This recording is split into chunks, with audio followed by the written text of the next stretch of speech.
Hello guys. Central reserve police force में दोस्तों vacancy आई है जिसका हम एडवर्टाइजमेंट नोटिस आपको बताने वाले हैं। ठीक है, इसमें लिखा हुआ पैरामेडिकल स्टाफ एग्ज़ाम 2020 CRPF। इसमें बहुत सारी पोस्ट हैं, इंस्पेक्टर की है, हेड कांस्टेबल की है, बहुत सारी पोस्ट हैं जिसकी इन्फॉर्मेशन इसमें दी हुई है। देखिए इसमें जो लिखा हुआ है, ओपनिंग डेट ऑफ एप्लीकेशन 20/7/2020 से आपकी स्टार्ट हो जाएंगी और जो लास्ट डेट है वो है 31/8। ठीक है, और जो आपका डेट ऑफ रिटर्न एग्जामिनेशन है वो है 20/12, मतलब दिसंबर में आपका जो है रिटर्न एग्जामिनेशन इसका कराया जाएगा। अब देखिए दोस्तों, ये जो पोस्ट है ग्रुप बी और ग्रुप सी से रिलेटेड है। ठीक है, आप इसको देख लीजिएगा, नॉन गैजेटेड की पोस्ट है ये CRPF में। ठीक है, अभी हम इसको स्क्रॉल करते हैं। सबसे पहले इसमें इंस्पेक्टर दिया हुआ है। इंस्पेक्टर के लिए देखिए टोटल एक पोस्ट इसमें बताई हुई है और सब इंस्पेक्टर के लिए 175 पोस्ट हैं। ठीक है, अब इसमें देखिए यहाँ पेमेंट बताया हुआ है 44,000 से स्टार्ट है 1,42,000 तक, ये आप देख लीजिएगा। इसमें देखिए पॉइंट दिए हुए हैं एजुकेशन क्वालिफिकेशन के और यहाँ एज का बताया हुआ है इस रो में। ठीक है, अब आप यहाँ पर देखेंगे कि BSc चाहिए आपको। ठीक है, होम साइंस इकोनॉमिक्स विथ जो भी इसमें सारी इन्फॉर्मेशन दी हुई है, और second diploma institute recognised by any state of central government और master degree in home science. ठीक है, यदि आपके पास डिप्लोमा है तो मास्टर डिग्री आपके पास होम साइंस में इसमें होना चाहिए, तब आप इसके लिए अप्लाई कर सकते हैं इंस्पेक्टर के लिए। सब इंस्पेक्टर का देखा जाए दोस्तों तो देखिए 175 पोस्ट है इसमें। 12th पास आपको होना चाहिए एंड आपका जनरल नर्सिंग का जो है आपका 3 साल का जो है सर्टिफिकेट आपके पास होना चाहिए। ठीक है, ये इसमें इन्फॉर्मेशन दी हुई है। बिलो 30 ईयर आपकी एज होना चाहिए, इसमें लिखा हुआ है। सब इंस्पेक्टर का देखिए रेडियोग्राफी का तो 10+2 होना चाहिए साइंस सब्जेक्ट के साथ। डिप्लोमा होना चाहिए आपके पास रेडियोग्राफर से रिलेटेड, रेडियो डायग्नोसिस से रिलेटेड। ठीक है, आपकी एज 30 साल के लगभग होनी चाहिए, 30 साल से कम। असिस्टेंट सब इंस्पेक्टर में आप यहाँ पर देखेंगे दोस्तों, पेमेंट आप देखते जाइए और यहाँ पर जो भी डिप्लोमा मांगा है आप वो देख लीजिए। ठीक है, बिटवीन 20 से 25 साल की उम्र आपकी होना चाहिए। फिर यहीं असिस्टेंट सब इंस्पेक्टर का आप यहाँ पर देख सकते हैं। मैं आपको इसलिए बता रहा हूँ क्योंकि यहाँ पर देखिए ये बहुत सारे दिए हुए हैं। स्क्रॉल करते हैं हेड कांस्टेबल पर। हेड कांस्टेबल पर आप देखेंगे तो टोटल यहाँ पर देखिए 88 पोस्ट हैं और यहाँ पेमेंट बताया हुआ है 12th क्लास आपको होना चाहिए, 2 ईयर का आपके पास डिप्लोमा होना चाहिए। ठीक है, और 1 ईयर का एक्सपीरियंस होना चाहिए। 18 से 25 आपकी जो है एज होना चाहिए। ये भी हेड कांस्टेबल का लिखा हुआ है ANM से मिडवाइफ। ठीक है, ये आप ये देख लीजिएगा। बाकी अब मैं आपको देखिए हेड कांस्टेबल की बहुत सारी पोस्ट हैं यहाँ पर, अलग अलग लिखा हुआ है। कांस्टेबल देखेंगे, फिर कांस्टेबल कुक अलग अलग है। कांस्टेबल कुक का है, देखिए कांस्टेबल कुक में आपके पास मैट्रिकुलेशन पास होना चाहिए, बिटवीन 18 से 23 आपकी एज होना चाहिए।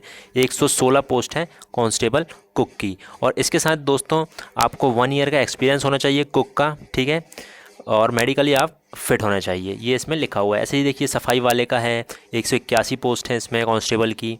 ठीक है, फिर किसी किसी में 1 है, किसी किसी में 3 है, बहुत सारी पोस्ट आई हुई हैं, आप ये देख सकते हैं। अब हम इसको स्क्रॉल करते हैं दोस्तों तो यहाँ पर आप देखेंगे, थोड़ा सा और स्क्रॉल करते हैं। यहाँ पर आपको ट्रेड के कोड बताए हुए हैं जो आपको फॉर्म भरते समय लगेंगे। ठीक है, तो ये जितना ज़्यादा ज़रूरी नहीं है और ये आपकी नॉर्मल सी चीज़ें दी हुई हैं। और इसमें जो छूट दी हुई है देखिए, एज में ST और SC को 5-5 साल की है, OBC को 3 साल की, जनरल को कुछ भी नहीं है।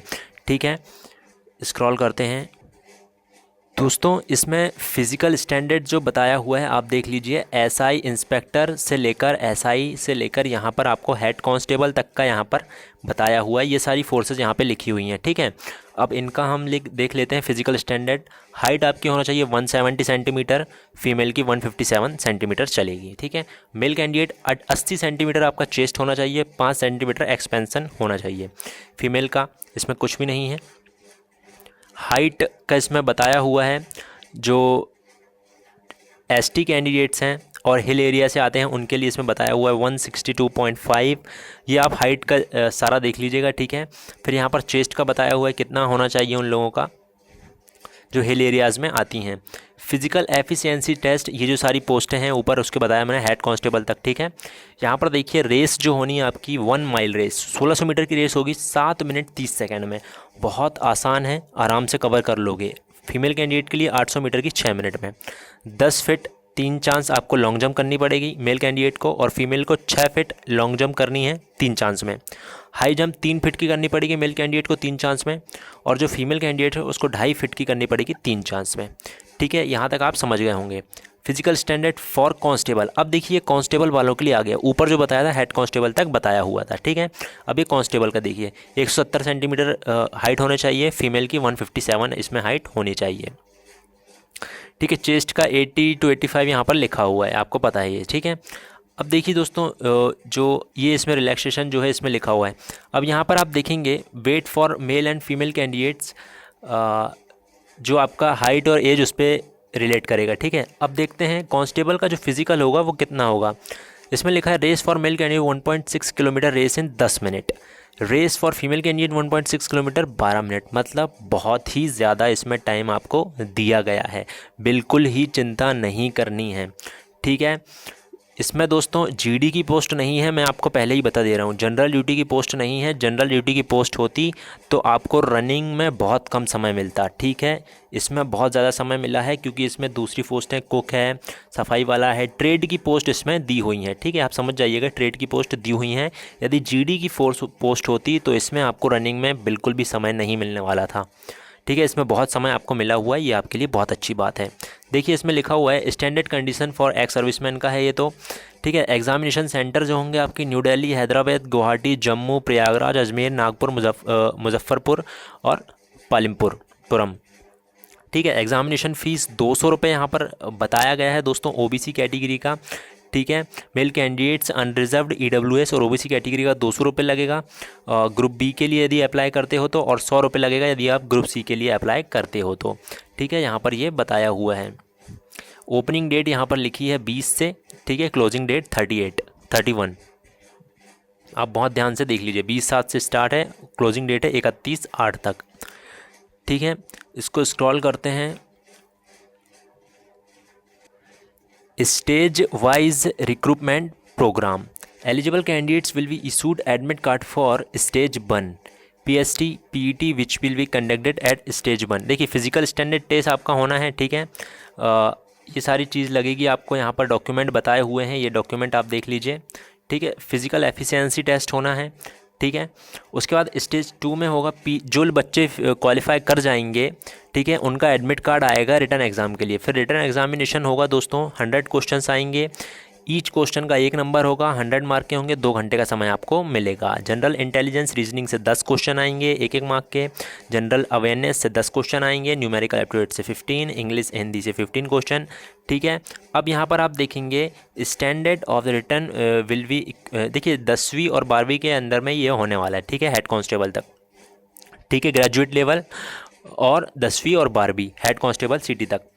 अब पार्ट भी देखेंगे 50 क्वेश्चंस ऑफ 1 मार्क ईच, आपके 50 क्वेश्चंस आएंगे जो कि आपके ट्रेड से रिलेटेड होंगे, ठीक है। ट्रेड से रिलेटेड आपके क्वेश्चंस होने वाले हैं 50 नंबर के पार्ट बी में, ठीक है। For the post of inspector SI, ये देखिए 50% आपको टोटल मार्क पास करना होगा, पासिंग मार्क्स से ये inspector SI ASI head constable के लिए, और कांस्टेबल के लिए 45% है जनरल का, ठीक है। और ST SC OBC का इसमें 45% और इसमें 40% इसमें दिया हुआ है।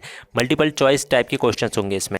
अब यहाँ पर दोस्तों आपका स्टेज 3 होता है ट्रेड टेस्ट, ठीक है। ट्रेड टेस्ट आपका इसमें किया जाएगा जिसमें 20 मार्क्स आपके क्वालिफाइंग नेचर के होंगे, ठीक है। यहाँ पर लिखा हुआ है कितने कितने marks and of qualifying nature details in trade age under, ठीक है। यहाँ पर आपको दिया हुआ है कि कितना एक्सपीरियंस आपको होना चाहिए, कितने नंबर आपको उसमें एक्स्ट्रा मिलेंगे। फिर दोस्तों ये मेडिकल गाइडलाइंस है जो नॉर्मली आपको पता है कि किसी भी रिक्रूटमेंट में जाने के लिए यदि आप डिफेंस में जाना चाहते हैं उसके लिए नॉर्मली क्या रहती है CAPF की। दोस्तों देखिए मेडिकल का थोड़ा सा बता देता हूँ मैं आपको। आपकी जो आँख है वो नॉर्मली 6/6 और 6/9 इसमें चलेगा, ठीक है। और जो नॉर्मल आपको पता है मेडिकल होता है आपकी नौकनी वगैरह, ठीक है।